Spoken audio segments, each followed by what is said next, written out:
Salam selamat. Safety semua, jumpa lagi bersama gua di Agung K3ku. Kali ini kita akan membahas tentang material safety datasheet.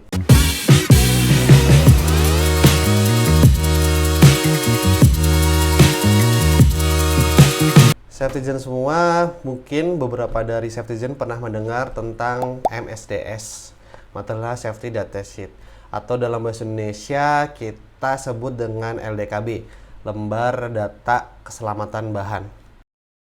Nah, MSDS atau LDKB ini ya, itu ada beberapa ketentuan yang mengatur dalam penyusunan LDKB dan juga ada cara tersendiri untuk memahami dari MSDS ini atau LDKB ini agar maksud dari apa yang ditulis di MSDS atau LDKB ini bisa kita pahami bersama. Nah, yang pertama yang harus kita pahami terkait dengan LDKB atau MSDS ini adalah definisinya. Kita bisa lihat di Peraturan Menteri Perindustrian Nomor 23 Tahun 2013 tentang Sistem Harmonisasi Global Klasifikasi dan Label pada Bahan Kimia menyebutkan bahwasannya LDKB, Lembar Data Keselamatan Bahan atau MSDS, Material Safety Data Sheet, adalah lembar petunjuk yang berisi informasi bahan kimia meliputi sifat fisika, kimia, jenis bahan yang ditimbulkan, cara penanganan, tindakan khusus dalam keadaan darurat, dan informasi lain yang diperlukan. Nah, terkait dengan MSDS ini, ada beberapa peraturan yang mengatur spesifik terkait dengan MSDS. Yang pertama adalah Peraturan Menteri Tenaga Kerja Nomor 187 Tahun 1999 tentang pengendalian bahan kimia di tempat kerja. Kemudian di tahun 2001 muncul Peraturan Pemerintah Republik Indonesia Nomor 74 Tahun 2001. Dan di akhir-akhir ya, di masa yang lebih update, ada Peraturan Menteri Perindustrian Nomor 87 Tahun 2009 tentang Sistem Harmonisasi Global Klasifikasi dan Label pada Bahan Kimia, dan diupdate lagi di Peraturan Menteri Perindustrian Nomor 23 Tahun 2013 ya, juga memuat beberapa peraturan terkait dengan Material Safety Datasheet. Nah, sebenarnya apa sih tujuan dari Material Safety Datasheet ini ya?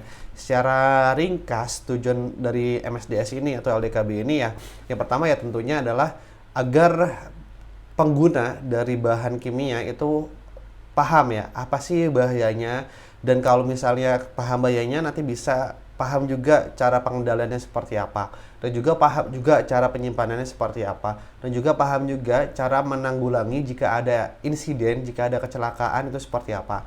Karena kan bahan kimia ya beberapa kan punya sifat spesifik yang berbeda mungkin dengan sifat kimia yang lain, sehingga memang kita harus benar-benar paham karakteristik dari bahan kimia tersebut. Kemudian yang kedua ya tentunya karena tadi sudah disebutkan bahwasannya ada regulasi yang mengatur terkait dengan MSDS atau LDKB, maka dengan kita memiliki MSDS atau kita menyusun MSDS ya berarti kita telah comply ya, telah patuh terhadap regulasi yang ada.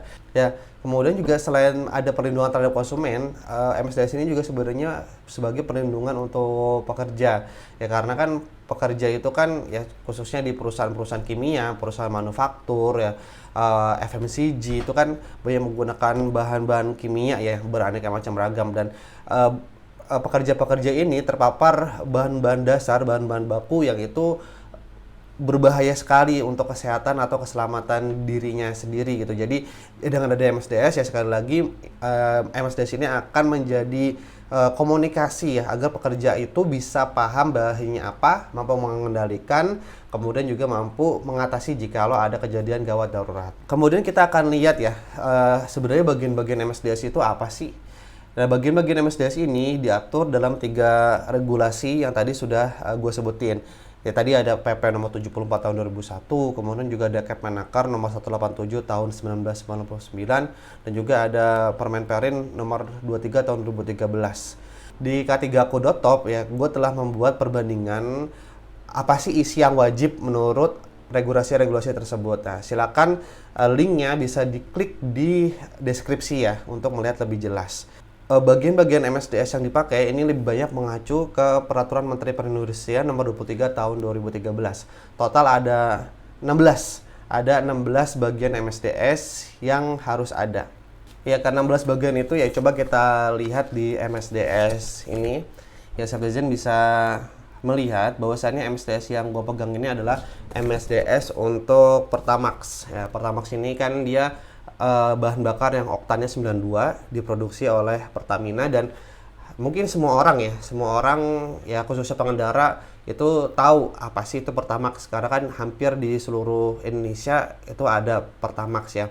Yang kita tahu Pertamax ini kan dia mudah terbakar dibandingkan dengan solar ya, lebih mudah terbakar.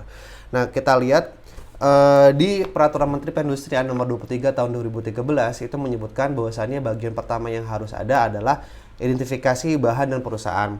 Di MSDS ini, ya ini sudah ada produk dan identitas perusahaan. Nama produknya dijelaskan di sini Pertamax, kemudian nama lainnya adalah Gasolin 92, kemudian produsennya dijelaskan ini namanya PT Pertamina, alamatnya di mana, nomor teleponnya berapa, emailnya di mana, nomor keadaan darurat berapa, nomor telepon informasi MSDS itu berapa. Jadi ini komplit sekali.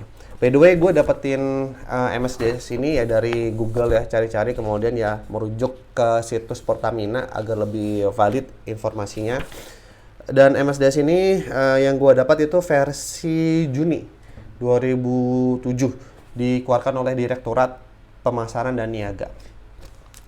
Kemudian lanjut ya, Permen Perin nomor 23 tahun 2013, bagian kedua yang harus ada adalah komposisi dan bahan.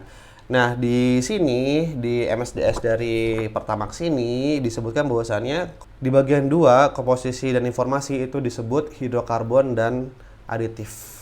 Kemudian kita lihat lagi di Permen Perin nomor 23 tahun 2013, itu setelah komposisi bahan yang harus ada adalah identifikasi bahaya. Di MSDS Pertamax ini cukup komplit ya. Di sini di bagian 3 di pengenalan bahaya ini ada bahaya iritasi mata, iritasi saluran pernapasan, pusing, mual. Jadi ada bahaya terkait dengan kesehatan kerja disebut di MSDS ini. Kemudian juga disebutkan di sini cairan mudah terbakar ya, jadi disinggung juga ya bahaya terkait dengan keselamatan kerjanya, karena kan terbakar ini kan sebenarnya terkait dengan kecelakaan kerja yang ngeling ke keselamatan kerja. Itu 2 bahaya yang disebutin. Dan kemudian setelah identifikasi bahaya di Peraturan Menteri Perindustrian itu disebutkan harus ada tindakan pertolongan pertama pada kecelakaan.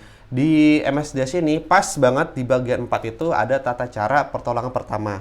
Nah, ini ada tata cara pertolongan pertama untuk kontak mata, kulit, apabila terhirup, apabila tertelan. Ini komplit sekali ya. Ini contohnya nih, kalau misal tertelan ya, misalnya ada kontraktor gitu ya, beli Pertamax tapi dimasukin ke botol air mineral.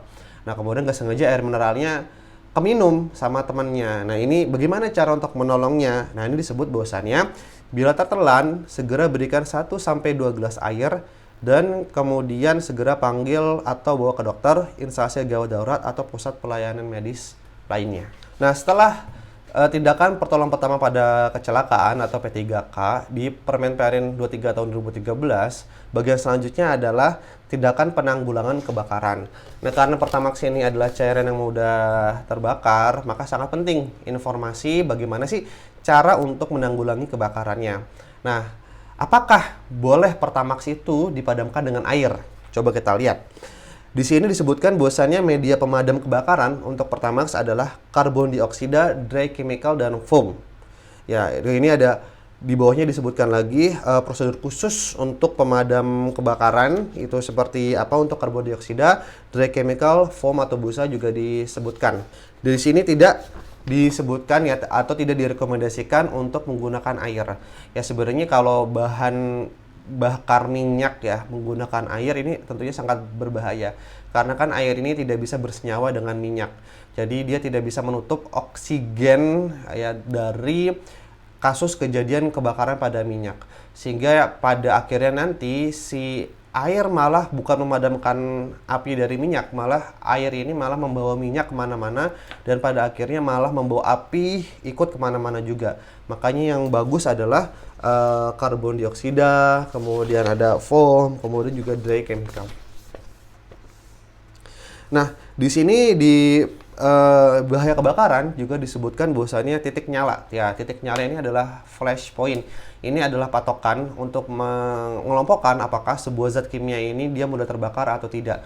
Ya, ingat gue sih bahan kimia yang dia flash point-nya kurang dari 60 derajat Celcius itu bisa dimasukkan ke dalam bahan kimia yang mudah terbakar. Nah, untuk MSDS dari Pertamax ini itu menyebutkan bahwasannya titik nyalanya adalah minus 45 derajat Fahrenheit atau minus 43 derajat Celcius. Yang mana ini sangat mudah sekali terbakar ya, karena dalam suhu beku saja Pertamax ini sudah bisa menyala ya, sudah bisa flash, sudah bisa ya menyala itu tadi ya. Kemudian ini disebutkan bahwasannya rentang dapat terbakarnya batas bawah itu adalah 1,4%. Ini adalah LEL dan batas atasnya adalah 7,6%. Nah, ini adalah UEL. Jadi ini ada konsentrasi ya zat Pertamax ini di udara. Ini dalam rentang antara 1,4 sampai 7,6 ini bisa terbakar atau bahkan bisa meledak. Jika terlalu banyak maka oksigennya kurang, jadi tidak bisa untuk menimbulkan segitiga api. Jika terlalu sedikit Pertamaxnya maka bahan bakarnya kurang sehingga tidak akan terjadi kebakaran. Dan makanya nih kalau ada kebakaran dari Pertamax ini atau ledakan pasti rentangnya adalah dari 1,4% sampai 7,6%. Oke. Kemudian setelah penanggulangan kebakaran di Permen PRI nomor 23 tahun 2013 menyebutkan bahwasannya harus ada tindakan mengatasi kebocoran dan tumpahan. Pas banget ini di bagian 6 MSDS dari Pertamax disebutkan bahwasannya nomor 6 adalah tata cara penanggulangan tumpahan dan kebocoran. Yang pertama itu dijelaskan pelaporannya. Jika terjadi tumpahan, segera laporkan sesuai dengan otorisasi setempat yang telah ditentukan. Ya misalnya Pemda atau misalnya DLH setempat ya. Nah, kemudian ini secara umum dituliskan bahwasannya cegah masuknya tumpahan ke dalam selokan umum, saluran pembuangan atau perebesan ke dalam tanah ya. Ini untuk mencegah pencemaran lingkungan yang lebih luas yang mungkin bisa merusak flora dan fauna di sekitarnya. Kemudian lanjut ya di Permen PRI nomor 23 tahun 2013 disebutkan bahwasannya setelah tindakan mengatasi kebocoran dan tumpahan itu ada penyimpanan dan penanganan bahan. Nah, penyimpanan dan penanganan bahan ini juga persis ada di MSDS Pertamax di bagian 7. Nah, ini ditulis besar-besar sekali bahwasannya untuk penanganan ini adalah handling ya. Bagaimana sih sebuah zat itu bisa dikeluarkan dari kemasannya yang aman itu seperti apa. Nah, ini disebutkan dengan huruf kapital bahwasannya jangan menyedot Pertamax dengan mulut. Pertamax tidak boleh digunakan sebagai bahan pelarut atau sebagai bahan pencuci. Nah, ini buat rekan-rekan yang mungkin kebiasaan yang mungkin kena cat ya, atau misalnya kena aspal gitu ya. Nah, biasanya kan yang paling gampang itu ya kita menggunakan bahan bakar minyak ya, itu digosok-gosok gitu kemudian bisa hilang gitu. Nah, praktek seperti ini sebenarnya berbahaya ya. Pertama ya berbahaya untuk kesehatan kita karena kan itu pertama langsung mengekspos kepada kulit kita. Atau juga berbahaya untuk risiko kebakaran karena kan seperti kita ketahui tadi dia flash point-nya sangat rendah sekali, bahkan sampai minus. Nah, ini untuk pencegahan ya kita jangan sampai melakukan penyedotan Pertamax atau pencucian menggunakan dengan Pertamax. Nah, untuk penyimpanan ini ditekankan bahwasannya untuk penyimpanan dalam ruangan harus memperhatikan sistem ventilasi. Penyimpanan di tangki timbun harus memperhatikan persyaratan sesuai dengan klasifikasinya. Uap yang mudah terbakar dapat terbentuk walaupun disimpan pada temperatur di bawah titik nyala. Tempat penyimpanan harus digrounding dan bonding serta dilengkapi dengan pressure vacuum valve dan flame arrestor. Jauhkan dari bahan yang mudah terbakar, api listrik atau sumber panas lainnya. Ini memang prinsip dasar untuk penyimpanan bahan-bahan yang mudah terbakar. Ya, intinya kita memutus ya agar tidak terjadi segitiga api. Kita kalau di penyimpanan itu kan sebenarnya si Pertamax itu kan sudah sebagai bahan bakar ya. Kemudian oksigen ada. Nah, gini yang kita cegah ya dengan semaksimal mungkin adalah timbulnya panas. Nah, panas ini kan bisa dari listrik statis. Makanya tadi disebut adanya grounding, kemudian adanya flame arrestor gitu. Nah, ini semuanya untuk mencegah adanya panas yang bisa memicu si Pertamax tersebut. Lanjut, setelah penyimpanan dan penanganan bahan, nah kemudian di bagian 9 Permen PRN menyebutkan harus adanya pengendalian pemajanan dan alat pelindung diri. Di bagian MSDS ya Pertamax ini di nomor 8 juga menyebutkan hal yang sama. Nah, di sini disebutkan bahwasannya ya pertama ditekankan adalah ventilasi ya. Ventilasi ini ya sangat penting untuk mencegah penumpukan dari Pertamax agar tidak terbentuk tadi range Pertamax yang mudah terbakar. Kemudian untuk perlindungan pernapasan ini disebutkan harus dipakai jika melebihi nilai ambang batas. Nah, nilai ambang batas ini apa sih? Nah, nilai ambang batas ini adalah sebuah nilai yang disepakati yang menentukan apakah suatu zat itu berbahaya atau tidak untuk dihirup atau tertelan ya atau disentuh ke kulit. Nah, itu diatur lebih lanjut di Permenaker nomor 5 tahun 2018. Ya silakan Safetizen bisa baca-baca atau nanti insya Allah mudah-mudahan ada waktu dari gue bisa untuk menjelaskan apa sih nilai ambang batas kimia tersebut, karena ya kebetulan alhamdulillah waktu S2 gue tesisnya ngambil tentang nilai ambang batas, jadi bisa share sedikit tentang nilai ambang batas. Untuk perlindungan mata ini sebenarnya diminta di MSDS ini untuk menggunakan goggles ya atau kacamata pelindung. Jadi sebenarnya sih jangan sampai mata telanjang banget gitu ya, karena ini kan kalau kena mata sebenarnya berbahaya. Jadi sebisa mungkin menggunakan kacamata pelindung. Kemudian perlindungan kulit, gunakan sarung tangan dari karet atau PVC. Dan nilai ambang batasnya ada 300 ppm. Ini tadi yang disebutkan ya, nilai ambang batasnya ternyata disebutkan di bagian bawah MSDS, bahwasanya nilai ambang batasnya adalah 300 ppm.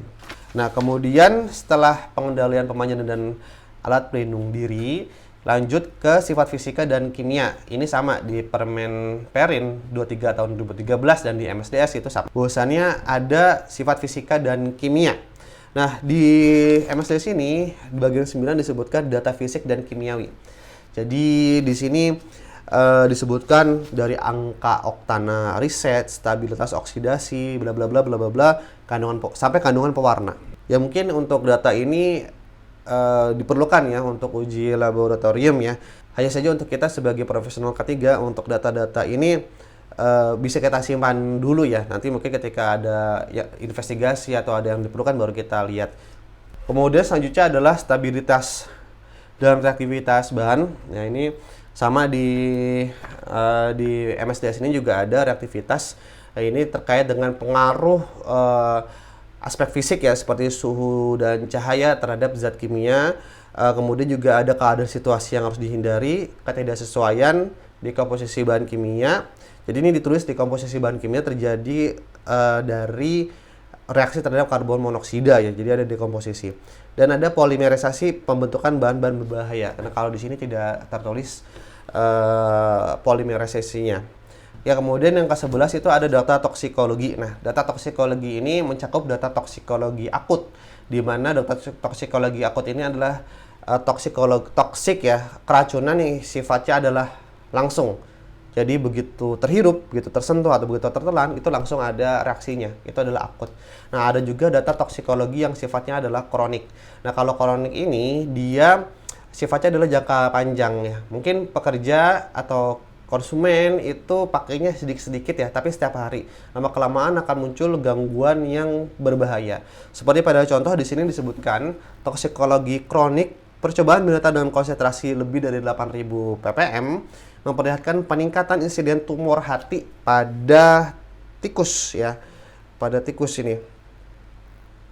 Nah, ini kan namanya tumor hati kan efeknya jangka panjang ya. Nah, jadi makanya kita harus memperhatikan nih bahaya-bahayanya, baik efek jangka pendek ataupun jangka panjang pastinya tidak kita inginkan. Kemudian selanjutnya ada informasi ekologi. Informasi ekologi ini adalah informasi yang berkaitan dengan lingkungan. Ya, jadi apa sih dampaknya terhadap lingkungan? Nah, kalau di MSDS Pertamax ini ditulis bahwasannya rembesan ke dalam tanah akan menyebabkan pencemaran air tanah atau aquifer. Jadi ini jangan sampai kena ke tanah ya, karena dia bisa kena ke air tanah, kemudian air tanahnya dia bisa disedot dengan pompa-pompa warga, dan kemudian warga bisa keracunan dari Pertamax ini atau dari minyak ini gitu. Jadi jangan sampai bocor ke tanah. Di 13, poin 13 ada pertimbangan-pertimbangan pembuangan. Nah, pertimbangan pembuangan ini adalah terkait dengan bagaimana sih cara kita membuang si Pertamax ini sebagai limbah. Pastinya kita akan memperlakukan sebagai limbah B3. Nah, maka di sini ditulis bahwasannya Pertamax dapat dibakar pada insenerator atau sesuai ketentuan pemerintah. Ya, biasanya kalau di perusahaan-perusahaan owner gitu ya, perusahaan-perusahaan manufaktur, ini dia nggak punya insenerator. Yang punya itu adalah perusahaan pengolah limbah ya, karena kan ada izinnya tersendiri. Nah, oleh karenanya mungkin di perusahaan manufaktur tidak akan ada insenerator ini, tidak akan dibakar Pertamax-nya. Cuman perusahaan manufaktur ini bisa untuk mengirimkan limbah ke perusahaan pengolah limbah, dan di sana akan dilakukan pembakaran pada insenerator. Insenerator ini bisa sampai ratusan derajat Celcius ya, jadi sangat panas untuk melakukan pembakaran sempurna dari si Pertamax ini. Kemudian di 14 itu ada informasi transportasi. Ini ada berbagai macam standar. Ada standar Amerika, ada standar IATA, dan lain-lain. Ya. Kemudian di nomor 15 ada informasi perundang-undangan.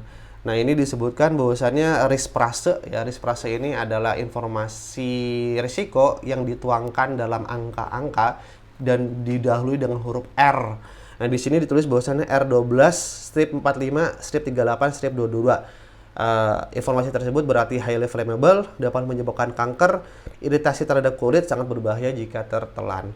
Disebutkan juga ini safety prasanya S53-45-2-23-24, 29-43-62. Nah, ini adalah bagaimana sih cara kita untuk mengendalikan ya risiko yang ada yang tadi telah disebutkan di risprase. Nah, pengendaliannya adalah dengan hindari paparan dan baca instruksi yang tertera sebelum digunakan. Pada keadaan kecelakaan atau jika merasa tidak nyaman, segera hubungi petugas medis. Jauhkan dari jangkauan anak-anak, hindari kontak dengan kulit. Lanjut Safetizen di 16 itu sebenarnya ada informasi lain-lain. Nah, informasi lain-lain ini adalah informasi yang mungkin tidak tertuang dalam 15 bagian MSDS lainnya. Jadi bisa ditulis di bagian ini. Untuk Pertamax ini menulis bahwasannya label peringatan isi Pertamax berbahaya, sangat mudah terbakar, uapnya dapat menimbulkan kebakaran. Jadi diperkuat lagi ya tentang bahaya kebakaran di sini. Kemudian juga ditulis lagi terkait dengan pertolongan pertama dan terkait dengan risiko lain ya. Ini ditulis bahwasannya residu mungkin dapat tersisa dalam kontainer, dapat terbakar atau meledak. Jangan melakukan kegiatan pemotongan, pemukulan, atau pengerasan di sekitar kontainer. Nah, jadi ini sepertinya berkaca ya dari beberapa kecelakaan yang ada, bahwasannya memang ketika kontainer secara visual itu kelihatannya kosong, tapi secara gas dia sebenarnya masih ada di dalam. Itu kita tidak boleh untuk menimbulkan percikan-percikan api atau percikan-percikan panas ya, karena seketika langsung bisa terbakar. Nah, ini di MSDS ini Pertamina mengingatkan lagi tentang bahayanya hal tersebut. Itu 16 bagian ya, tapi di MSDS Pertamax ini dilanjutkan tentang keterangan simbol NFPA ya. Ini tentang simbolnya itu disebutkan bahwasannya merah, biru, kuning, dan putih ya. Ini ada pembahasannya tersendiri sih ya tentang cara untuk membaca dari simbol NFPA ini. Itu adalah isi atau bagian dari MSDS. Nah, yang gue suka dari MSDS-nya Pertamina ini ya, yang pertama ya dia menggunakan bahasa Indonesia. Jadi ya tentunya setiap tenaga kerja yang ada di Indonesia ya, itu insya Allah bisa paham dengan mudah apa sih makna dari MSDS atau apa sih bahaya yang ada dalam Pertamax tersebut. Nah, ini juga sebagai pengetahuan juga untuk Safetizen, bahwasanya di Permen Perin nomor 23 tahun 2013 itu disebutkan untuk bahasa MSDS itu harus bahasa Indonesia. Jadi kalau misalnya bahasanya masih bahasa Inggris, bahasa Jepang gitu ya, itu harus ditranslatekan. Nah, kemudian juga ada juga yang perlu diperhatikan dari perundang-undangan adalah terkait dengan masa berlaku. Nah, jadi masa berlaku untuk MSDS ini adalah 5 tahun ya, yang mana kalau ini gua dapatkan Juni 2007 ya, harusnya di tahun 2017-an maksimum itu udah ada yang baru lagi ya. Cuman ya karena gue nyarinya di Google, gue nggak dapat yang terbaru ya. Mungkin kalau misalnya minta langsung sama Pertamina ya insya Allah bisa dapat. Safety semua itu adalah penjelasan Agung K3ku untuk material safety datasheet. Jangan lupa Safety untuk like channel ini, kemudian juga komen jika ada pertanyaan, dan jangan lupa untuk subscribe jika berpendapat bahwasanya channel ini membawa manfaat untuk Safety. Gua Agung K3ku, salam selamat.